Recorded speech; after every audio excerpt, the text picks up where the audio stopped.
Bismillahirrahmanirrahim. Tahiyatan wa salamun alaikum. Assalamualaikum warahmatullahi ta'ala wabarakatuh. Tuan-tuan muslimat, bakal-bakal Dufur Rahman Ibu Ayah Abang Kakak yang dikasihi Allah sekalian. Pertamanya, saya ingin kongsikan untuk pembelajaran umrah kita seterusnya sebelum masuknya subuh pada pagi ni sebentar lagi insya-Allah. Itulah yang tak bukan sama-samalah kita perbanyakkan amalan sunat dan apa jua ibadah, khususnya jika mana kita berada di bumi Mekah Al-Mukarramah, kerana menjadi tanda kita hamba yang bersyukur. Seperti mana Allah Ta'ala sebutkan dalam Al-Quran yang berbunyi, A'udzubillahi minasyaitonirrajim, la in syakartum la azidannakum wa la in kafartum inna azabi lasyadid. Sadaqallahul azim. Jika mana kita syukur, kita laksanakan ibadah, perbanyakkan amalan soleh, amalan kebajikan, sedekah jarah dan sebagainya, Allah Ta'ala akan zidannakum, tambahkan segala lagi nikmat buat kita insya-Allah. Tetapi sebaliknya, jika mana kita kufur, inna azabi lasyadid, sesungguhnya azab Allah begitu berat. Alhamdulillah, tuan-tuan akan berangkat ke tanah suci tak mau lagi merupakan salah satu juga tanda kita ni terpilih sebagai tetamunya dan Allah sayang pada kita.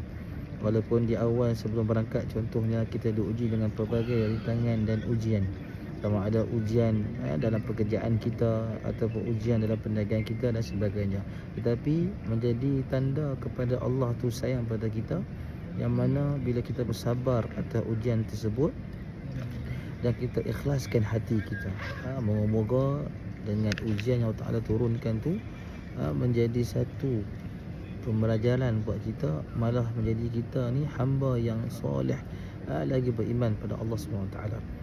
Kerana apa? Kerana tanda kita ni hamba yang soleh dan beriman, iaitulah kita akan kerap diuji oleh Allah SWT dalam apa jua ujian, kerana Allah tu sayang pada kita. Jadi tuan-puan, kita tak perlu bimbang, tak perlu rasa bersedih dengan ujian Allah Ta'ala, khususnya ketika mana sebelum kita nak berangkat ke tanah suci Mekah Al-Mukarramah ataupun ke Madinah Al-Munawwarah. Moga-moga dengan kesabaran kita, moga-moga dengan kita punya tulus ikhlas hati dalam meredai apa ujian ketika mana sebelum berangkat tu, sama ada ujian dalam pekerjaan kita atau perniagaan kita dan sebagainya, menjadi tanda Allah akan terima kedatangan kita sebagai tetamunya, kerana kita ni sangat mengharapkan kepada rahmat Allah dan kasih sayangnya. Saya teringat potongan ayat Quran yang berbunyi, A'udzubillahi minasyaitonirrajim, wa rahmati wasi'a kulla syai'in. Subhanallah. Ayat ni Allah kata, rahmat aku ni, kasih sayang aku ni begitu luas buat hamba dia dalam apa jua sekalipun, dalam apa jua keadaan sekalipun.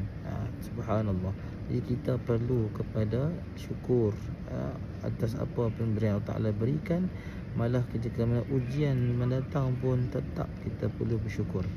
Yang kedua, sebagai perkongsian pada pagi ini, dan tak bukan tuan-puan telah pun dipersediakan dengan ilmu pengetahuan berkenaan umrah khususnya, dan kita harapkan dengan bimbingan yang akan diberikan oleh mutawif kita nanti, moga-moga dapat lebih membantu kita dalam proses melaksanakan ibadat umrah khususnya, dan ketika mana kita nak melaksanakan tawaf, sa'i dan sebagainya insya-Allah.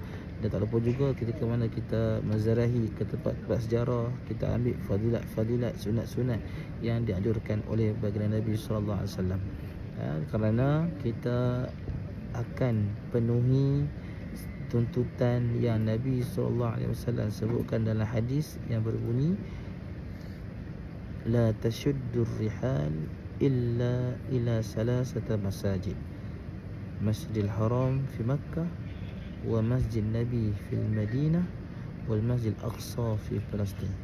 Jadi kita ni jangan pergi musafir, pergi berjalan-jalan, Nabi kata, kecuali 3 buah masjid, iaitu Masjidil Haram yang sekarang ni saya berada, tuan-tuan sekalian, di Masjidil Haram. Kemudian Masjid Nabawi di Madinah, Masjid Nabawi kat Madinah, wa Masjid Aqsa di Palestin. Dan dalam ayat lain juga, kalau kita ketahui atau dalam hadis lain juga ada dinyatakan juga, man zara qabri wajabat lahu syafaati. Barang siapa yang menziarahiku, maka wajib ke atas dia syafaatku. Jadi kita sangat-sangat mengharapkan syafaat baginda Nabi sallallahu alaihi wasallam dengan kedatangan kita nanti menziarahi ke bumi Mekah Al-Mukarramah, bumi kelahiran Nabi sallallahu alaihi wasallam, malah bumi yang terdapatnya jasad yang mulia yang agung baginda Nabi sallallahu alaihi wasallam di bumi Madinah Al-Munawwarah.